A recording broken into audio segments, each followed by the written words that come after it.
नमस्कार, आप देख रहे हैं आपका अपना चैनल भिवानी हलचल और खबरों के संग में मैं हूं दृष्टि शर्मा। आइए सबसे पहले डालते हैं एक नजर आज की हेडलाइंस पर। कांग्रेस नेताओं ने हवन में आहुति डालकर आतंकी हमले में मारे गए लोगों को दी श्रद्धांजलि। आतंकवाद को खत्म करने के मुद्दे पर जन संघर्ष समिति ने किया जन अभियान शुरू। राष्ट्र स्तरीय खेल प्रतियोगिताओं में खिलाड़ियों ने सीखी बारीकियां। भिवानी में लगेगा महिला कबड्डी खिलाड़ियों का ट्रायल कैंप।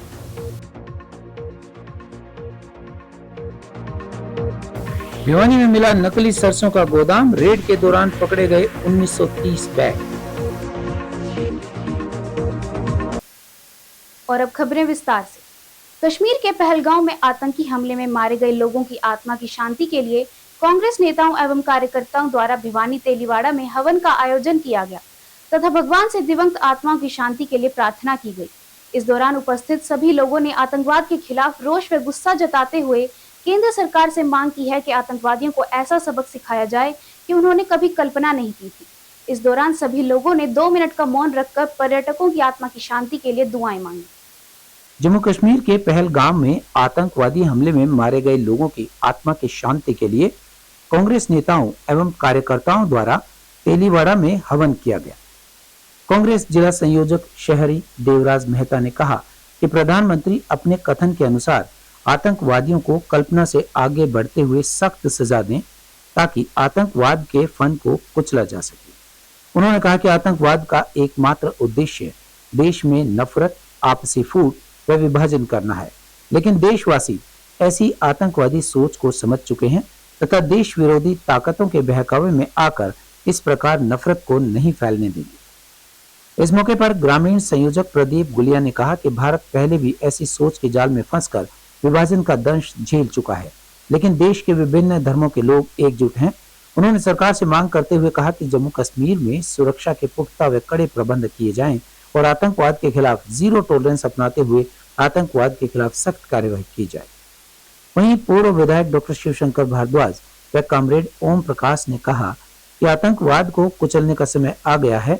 ऐसे में मोदी सरकार द्वारा आतंकवाद के खिलाफ सख्त से सख्त कार्यवाही की जानी चाहिए ताकि आतंकवाद को जड़ से खत्म किया जा सके। कायरतापूर्ण कार्रवाई की है। जो हमारे देश के पर्यटक, हमारे लोग, हमारे भाई मारे गए हैं, उनकी आत्मा की शांति के लिए आज हमने सभी कांग्रेस वालों ने और सभी शहरवासियों ने हवन यज्ञ का प्रोग्राम रखा था ताकि आज अमावस का दिन है। हम चाहते थे उनकी आत्मा को शांति मिले। ये ऐसा गलत काम किया इन लोगों ने। निहत्थे लोग थे वो और घूमने गए हुए थे, मतलब बहुत कायरतापूर्ण कार्रवाई की है। ऐसे समय में पूरा देश सदमे में है, हमारी कांग्रेस पार्टी भी सदमे में है। हमारे शीर्ष नेतृत्व सोनिया गांधी जी, राहुल गांधी जी, सभी ने इसकी आलोचना की है और सभी सरकार के साथ खड़े हैं। सभी ये चाहते हैं सरकार ऐसे आतंकवादियों के खिलाफ सख्त से सख्त कार्रवाई करे। अच्छी तरह से इस बार आतंकवादियों का सफाया हो जाना चाहिए। आतंकवादी ना यहाँ रहे और ना पाकिस्तान में रहे। चाहे वो पाकिस्तान में है तो वहां भी घुस के उनको मारना चाहिए। पूरा देश उनके साथ खड़ा है, पूरा विपक्ष, पूरी हमारी कांग्रेस पार्टी सरकार के साथ खड़ी है। मारे गए, कोई कर्नाटक के मारे गए, कोई गुजरात के मारे गए, कोई कहीं कहीं मारे गए। और हमारे हरियाणा में तो आपने देख ही लिया, सेक्टर 7 करनाल का रहने वाला हमारा विनय नरवाल, ये मर्चेंट नेवी में लेफ्टिनेंट था। और इसके साथ, इसके परिवार के साथ, इसकी पत्नी के साथ क्या हुई। एक जो बच गए उनके भी मैंने संवाद सुने हैं। वो कह रही थी वो अपने भाई के साथ थी, वो उनको दूसरी जगह ले जाना चाहते थे नदी के किनारे, वो समझ गए। तो इसलिए अब बच के कदम कदम पे हमें समझना पड़ेगा और हाई इंडेक्स ऑफ सस्पिशन किसी भी गतिविधि के लिए हमें रखना पड़ेगा ताकि हम इनसे, आतंकवादियों से, कोई भी गलत गतिविधि करने वाले आदमियों से हम बच सकें। जो हमारे पहलगांव में 28 जो हमारे पर्यटकों की निर्मम हत्या की गई, उसको शोक व्यक्त कर रहे हैं और हमने यज्ञ किया उनकी आत्मा को शांति मिले। और देश में जो साजिश है, जो कट्टरपंथी लोग हैं, चाहे वो उनका कोई धर्म नहीं है, वो हमारे देश में अराजकता पैदा करना चाहते हैं और घृणा पैदा करके दंगा फसाद करवाना चाहते हैं, देश में विभाजन पैदा करना चाहते हैं। और पाकिस्तान के हुक्मरान अपनी समस्याओं का हल कर नहीं रहे, वो ध्यान डाइवर्ट करने के लिए वो इस तरह की हरकतें हमारे देश के साथ कर रहे हैं। वहाँ की जनता का कोई कसूर नहीं है और यहाँ की जनता का कोई कसूर नहीं है। ये लोग आपस में घृणा पैदा करके और आपस में धार्मिक कट्टरता पैदा करके वे विभाजन करना चाहते हैं, हमारे कश्मीर को नष्ट करना चाहते हैं। जो पर्यटक, जो एक उद्योग है हमारे कश्मीर का, एक तरह से वो जीविका निर्भर करती है कश्मीर के लोगों की। आज पूरा कश्मीर रो रहा है और पूरे देश में शोक है। इसलिए हम ये कहना चाहते हैं कि प्रधानमंत्री ने जो बात की है कि कल्पना भी नहीं कर सकते इतनी सजा देंगे, ये बात ठीक है उनकी, लेकिन उनको देश में ये भी अपील करना चाहिए कि आपस में भेदभाव और जो घृणा पैदा करने की कोशिश की जा रही है उसके लिए आपस में प्यार मोहब्बत से रहें। मुख्य संगठनों और विशेषकर कांग्रेस के कार्यकर्ताओं द्वारा जो पहलगाम में आतंकवादियों ने जो आतंक मचाया और उसके अंदर हमारे नियत थे और बिल्कुल कहूं कि नागरिकों के जो 27 नागरिक उन्होंने मार गिराए, उनके बारे में आज हवन यज्ञ किया गया। भगवान से प्रार्थना की गई ताकि उन दिवंगत आत्माओं को शांति मिल सके। इसमें मुख्य रूप से मैं तो एक ही बात कहना चाहता हूँ, आतंकवाद किसी जाति और धर्म का नहीं होता। आतंकवादी होता है, वो किसी भी देश का हो, वो देश के लिए नहीं पूरे संसार के लिए एक बहुत भयंकर चीज होती है जो आतंकवाद फैलाने वाले होते हैं। तो ऐसे आतंकवादियों का ना कोई जाति होती ना कोई धर्म होता, वो हर देश को देश से लड़ाने के लिए, जाति को जाति से लड़ाने के, धर्म को धर्म से लड़ाने के लिए, ऐसे आतंक फैलाने के लिए ऐसे कार्य करते हैं। हमने जो हमारे 27 पहलगांव के अंदर जो हमारी लोगों ने शहादत दी है उसके उपलक्ष्य में हमने यहाँ के उनकी शांति के लिए हवन का आयोजन किया गया। और जो बर्बरतापूर्ण उग्रवादियों ने जो वहाँ पर हत्या की, हम तो एक ही बात कहते हैं कि आतंक और आतंकवाद के खिलाफ पूरा राष्ट्र हित के अंदर पूरा प्रदेश, पूरा देश, पूरे सभी पार्टियां आज सरकार के साथ खड़ी हुई है। और हमारे माननीय खड़गे जी ने और राहुल गांधी जी ने सर्वदलीय बैठक में भी और उससे पहले भी AICC मीटिंग बुलाकर उन्होंने सबको ये क्लियर कर दिया था कि ऐसी इस दुख की घड़ी के अंदर इस पूरे उग्रवाद और आतंकवाद के खिलाफ हम पूरे राष्ट्र के साथ है, पूरा जो हम सरकार के साथ है। और जन संघर्ष समिति ने सर्व कर्मचारी संघ व रिटायर्ड कर्मचारी संघ के साथ मिलकर आतंकवाद खत्म करने तथा देश की सुरक्षा मजबूत करने एवं आपसी सद्भाव रखने को लेकर भिवानी के चौधरी छोटू राम चौक पर एक सेमिनार का आयोजन किया, जिसकी अध्यक्षता सूरजभान जटासरा व रतन कुमार जिंदल ने की। सेमिनार में बोलते हुए जन संघर्ष समिति के संयोजक कॉमरेड ओम प्रकाश, सचिव सज्जन कुमार सिंगला व ज्ञान विज्ञान समिति के जिला प्रधान मास्टर वजीर सिंह ने कहा कि देश की जनता के साथ हम सभी कश्मीर घाटी पहलगाम में आतंकवादियों द्वारा हमारे निर्दोष 28 पर्यटकों की निर्मम हत्या से बहुत दुखी हैं।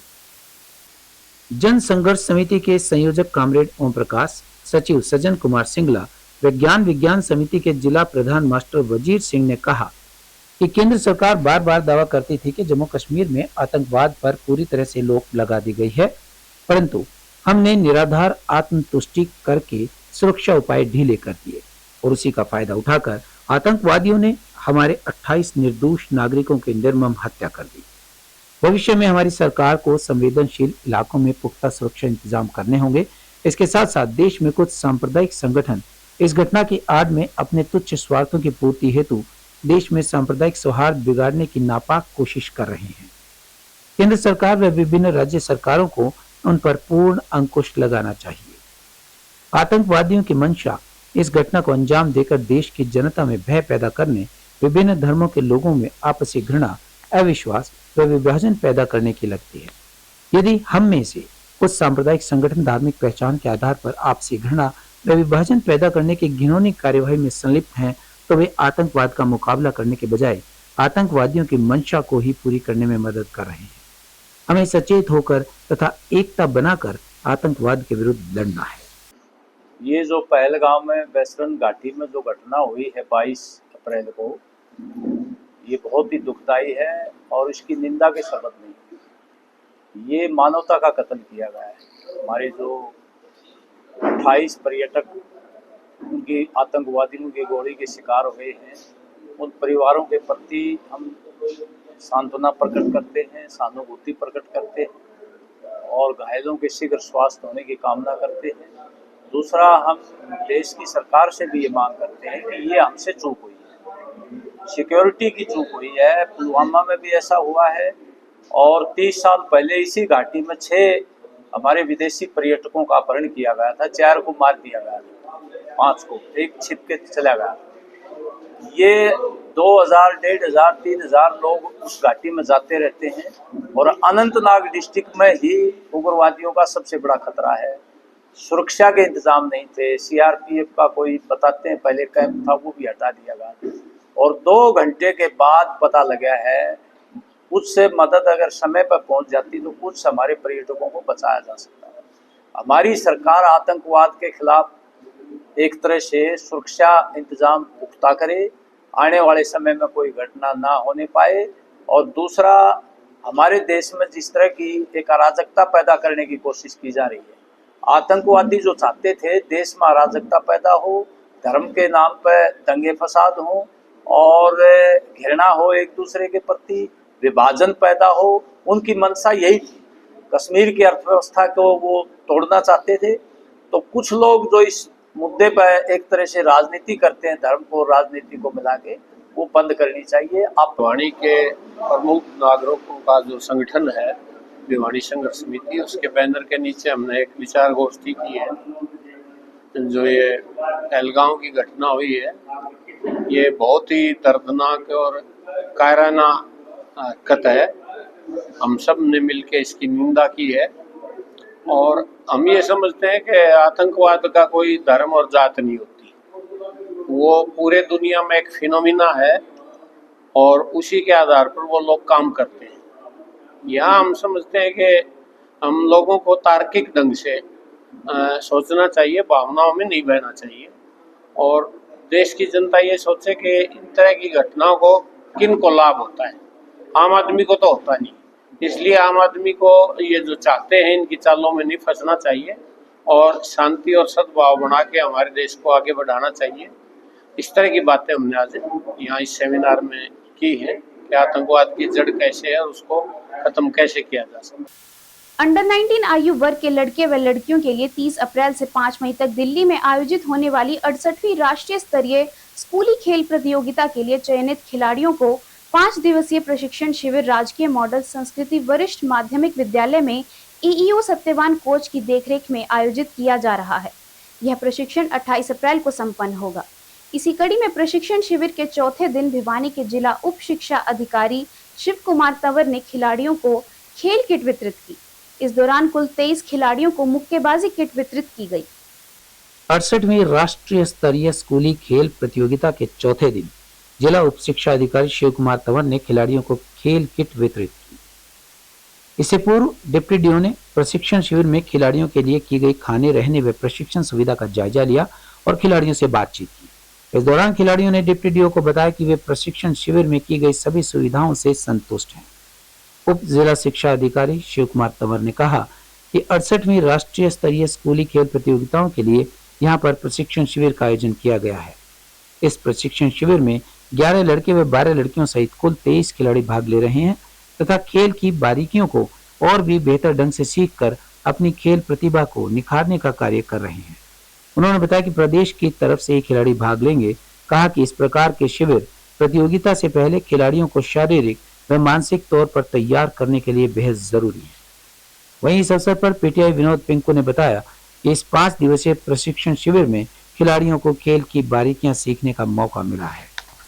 Boys and girls under 19 boxing championship जो दिल्ली में आयोजित की जाएगी, उसके लिए यहाँ पर बच्चों का कैंप लगा हुआ था। इसमें पूरी कंटिजेंट में 23 जो है बॉयज़ एंड गर्ल्स हैं, 11 बॉयज़ और 12 जो हैं वो लड़कियां हैं। तो ये सभी बच्चों ने यहाँ 4 दिन लगातार जो है यहाँ कैंप में 5 दिन पार्टिसिपेट किया है और इनकी यहीं पर प्रैक्टिस की गई है। तो आज बच्चों को जो है विभाग के द्वारा बॉक्सिंग किट जो हैं वो बांटी गई हैं। इनके कोच और मैनेजर एक एक कोच जो है बॉयज़ का, गर्ल्स का, और एक कॉमन जो है मैनेजर इनका होता है। तो ये पूरी कंटिजेंट जो है कल दिल्ली पहुंचेगी। ये क्योंकि स्टेट हरियाणा की तरफ से हमारे सभी बच्चे जो हैं पार्टिसिपेट करेंगे, तो हमें पूरी उम्मीद है कि हमारे बच्चों ने बहुत ही अच्छे से यहाँ पर एंजॉय किया है, बहुत आराम भी किया है और प्रैक्टिस भी की है, तो और अच्छी डाइट ली है। तो ये सारी चीज़ें जो हैं बच्चों को किसी भी कंपटीशन से पहले तैयार करने के लिए बहुत ही ज़रूरी होती हैं। हमारे कोचेज़ का जो है बहुत ही अहम योगदान है। हमारी पूरी टीम जो है लगी हुई है पूरे जो है स्टेट के बच्चों को तैयार करने के लिए। हमें पूरी उम्मीद है कि ये बच्चे जो हैं नेशनल लेवल के ऊपर मेडल्स जो है जरूर जीत के आएंगे। नमस्कार, मेरा नाम मल्लू है। मैं हरियाणा टीम से हूँ और जींद हिसार मेरा डिस्ट्रिक्ट है और आने वाले टूर्नामेंट सब आने वाले स्कूली नेशनल है, उसमें मेरा परफॉर्मेंस है। मैं नशे खेलने जा रही हूँ और 24 तारीख से लेकर 28 तारीख तक है भिवानी में हमारा कैंप था, जहाँ हमारा प्रदर्शन बहुत अच्छा हुआ और से लेके 5 तारीख तक हमारी नेशनल है। हम चाहते हैं कि उसमें हमारा मेडल आए, गोल्ड मेडल आए और हमारे हरियाणा टीम का नाम रोशन करे और आगे का हमारा मकसद है कि हम ओलंपिक में जाए और मेडल लेके आए, हमारे देश का नाम रोशन करें। हाँ जी मैम, क्या नाम है? मेरा नाम पूनम है जी, मैं रोहतक से हूँ। मैं government senior secondary school Ismaila में डीपी के पद पर कार्यरत हूँ। मेरा यहाँ एज ए लड़कियों के कोच के लिए सिलेक्शन किया गया है, जिसमें 11 लड़कियाँ हैं और 12 लड़के हैं। कुल टोटल 23 बच्चे हैं, जिनका 24 से 28 तक यहाँ कैंप है और 29 तारीख को हम इनको लेके खिलाने के लिए नेशनल के लिए दिल्ली लेके जा रहे हैं। वहाँ 5 तारीख तक इनका पूरा शेड्यूल है गेम का और हमारी यही इच्छा है कि सारे बच्चे मेडल लेके आएँ, अपना और अपने देश का और अपने हरियाणा का नाम रोशन करें। सबकी यही इच्छा है कि ये बच्चे अच्छा परफॉर्मेंस करें। यहाँ कैंप में इनको सारी सुविधाएं मिली हैं, सब बहुत अच्छा रहा। बच्चों का खाना पीना रहना और आज बच्चों को भिवानी की तरफ से किट दी जा रही है। बच्चे बहुत उत्साहित हैं, बहुत खुश हैं। भिवानी के गांव निमड़ीवाला में वुमेन कबड्डी लीग फेडरेशन द्वारा कबड्डी चयन ट्रायल प्रतियोगिता के लिए कैंप आयोजित किया जाएगा। वुमेन कबड्डी लीग फेडरेशन की league adviser doctor Bhupendra Singh ने कहा कि पुरुषों के लिए जैसे प्रो कबड्डी लीग होती है, उस प्रकार लड़कियों को सशक्त करने के लिए WKL करवा रहे हैं, ताकि ग्रामीण आंचल के खेल को प्लेटफॉर्म दे सके, ताकि जिन बच्चियों व बेटियों को मौका नहीं मिल पाता उन्हें मौका मिल सके। विमेन कबड्डी लीग फेडरेशन के league adviser doctor Bhupendra Singh ने कहा कि भिवानी जिले के गांव निमड़ीवाली में 28 अप्रैल से महिला कबड्डी का ट्रायल कैंप शुरू हो रहा है। इस दौरान ट्रायल भी होगी और कैंप भी आयोजित किया जाएगा। लगभग 500 से अधिक बच्चियां इस कैंप में भाग लेंगी। यह कैंप 12 दिनों तक चलेगा। इस कैंप के बाद खिलाड़ियों की ऑक्शन होगी। वहीं कुल 8 टीम रहेंगी जो कुल 59 मैच खेलेंगी। यह नेशनल लेवल की प्रतियोगिता होगी, जिसमें सीनियर कैटेगरी के बच्चे भाग लेंगे। उन्होंने बताया कि इसके लिए आवेदन ऑनलाइन मांगे गए थे, जिसके लिए बच्चों ने ऑनलाइन आवेदन भी किए हैं। वहीं WKL के मैच दिल्ली में आयोजित करवाए जाएंगे। WKL परिवार जो हमारा विमेंस कबड्डी लीग को लेके जो हम एक नई शुरुआत कर रहे हैं, उसकी तरफ से आप सभी पत्रकार साथियों का यहाँ पहुँचने पर और ये जो आपने सभी ने अपना कीमती समय हमें दिया है, उसके लिए धन्यवाद करता हूँ। और मैं WKL के बारे में थोड़ा सा आपको अवगत कराना चाहूँगा कि जैसे pro kabaddi league main section के लिए हम देखते आ रहे हैं, एक प्रतियोगिता है जो करवाई जाती है, उसी तर्ज पे हम महिलाओं को, लड़कियों को सशक्त करने के लिए नारी सशक्तिकरण का जो उद्देश्य था भारत सरकार का और हरियाणा सरकार का, उसी को मजबूती प्रदान करने के लिए सामाजिक संगठनों के, सामाजिक कार्यकर्ताओं के सहयोग से एक नई शुरुआत करने चाह रहे हैं, ताकि रूरल एरिया का जो हमारे ग्रामीण आंचल का जो एक खेल है खो खो और कबड्डी, उसको हम एक ऐसा प्लेटफॉर्म दे सकें ताकि वो जो बच्चियां हैं, जो लड़कियां हैं, जो किसी भी उनको जो मौका नहीं मिल पाता है, उनको हम एक मौका दें, उनको एक प्लेटफॉर्म दें ताकि वो अपने टैलेंट को सारी दुनिया के सामने दिखा सके। तो हम एक WKL की शुरुआत कर रहे हैं और उसके लिए उसकी मैं रूपरेखा आप सभी के सामने शेयर करना चाहूँगा कि अक्टूबर 2024 में उसकी इनॉग्रल जो कॉन्फ्रेंस थी वो दिल्ली में हमने आयोजित की थी और काफ़ी अच्छा उसका रिस्पॉन्स रहा था। और उसके बाद जो सारा इसका शेड्यूल है कि रीजन वाइज ट्रायल की जाएंगी और पूरे इंडिया से हम ट्रायल कंडक्ट कर रहे थे, जिसमें चंडीगढ़ में हमने ट्रायल की, पूना में हमने ट्रायल की, और जो कुछ रीजन्स में हम ट्रायल किसी वजह से नहीं कर पाए हैं वो सभी के सभी जो हैं अब कल जो 28 तारीख से भिवानी जिले में निमरी वाली जगह पे जो हमारा कैंप शुरू हो रहा है बच्चों का, उसमें ट्रायल भी होगी और कैंप भी ऑर्गेनाइज किया जाएगा। भिवानी की चारा मंडी के पास तोशाम बाईपास पर एक गोदाम में नकली सरसों मिली, जिस पर टीम ने छापेमारी करते हुए 1930 बैग बरामद किए। रेड करके गोदाम को सील कर दिया गया। वहीं सैंपल को जांच के लिए लैब में भेजा गया है। भिवानी मार्केट कमेटी के सेक्रेटरी अनिल कुमार ने बताया कि नकली सरसों व सरसों में मिलावट होने का अंदेशा होने की सूचना मिली थी, जिसके बाद प्रशासन की मदद लेते हुए कार्रवाई की है। चारा मंडी के पास तोशाम बाईपास पर हुई रेड में नकली सरसों के 1930 बैग बरामद किए गए, जिसके बाद गोदाम को सीज कर दिया गया। प्रशासन द्वारा ड्यूटी मजिस्ट्रेट के नेतृत्व में टीम गठित की गई थी। वहीं वेयर हाउस मार्केट कमेटी व कृषि विभाग के अधिकारियों को भी टीम में शामिल किया गया।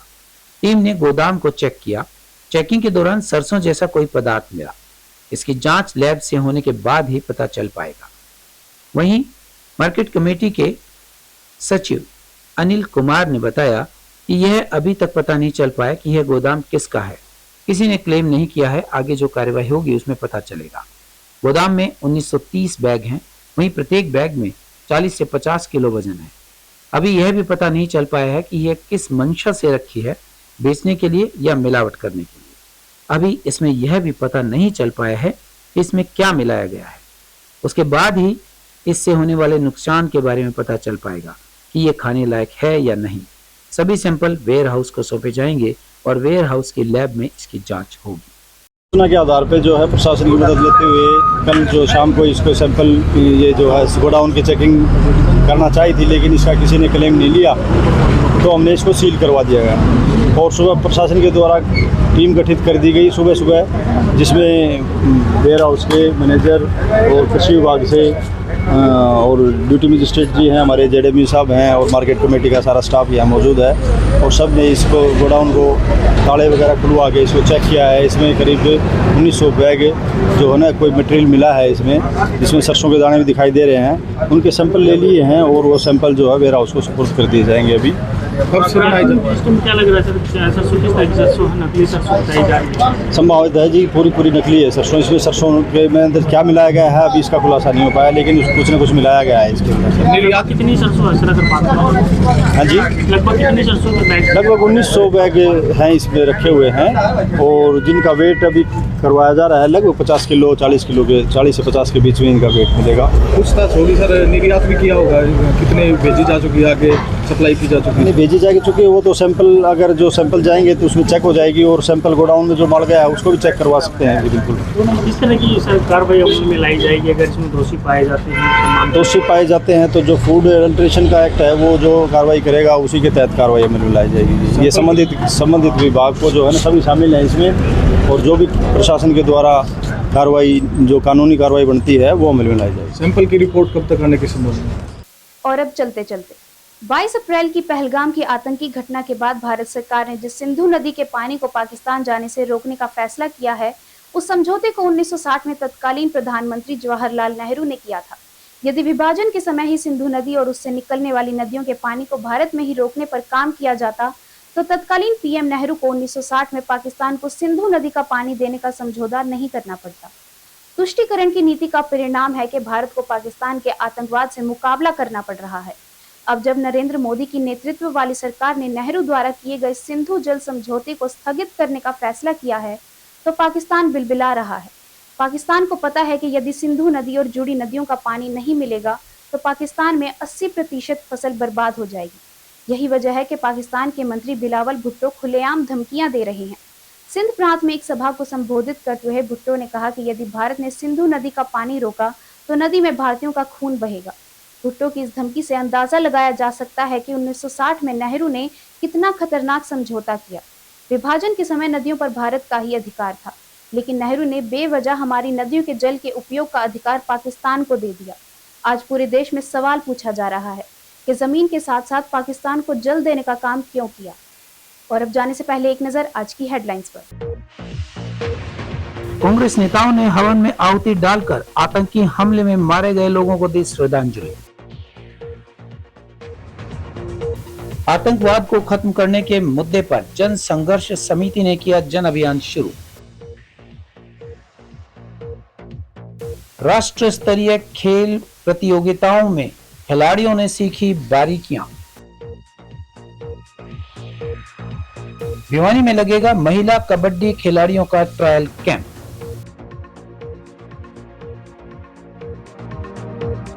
भिवानी में मिला नकली सरसों का गोदाम, रेड के दौरान पकड़े गए 1930 बैग।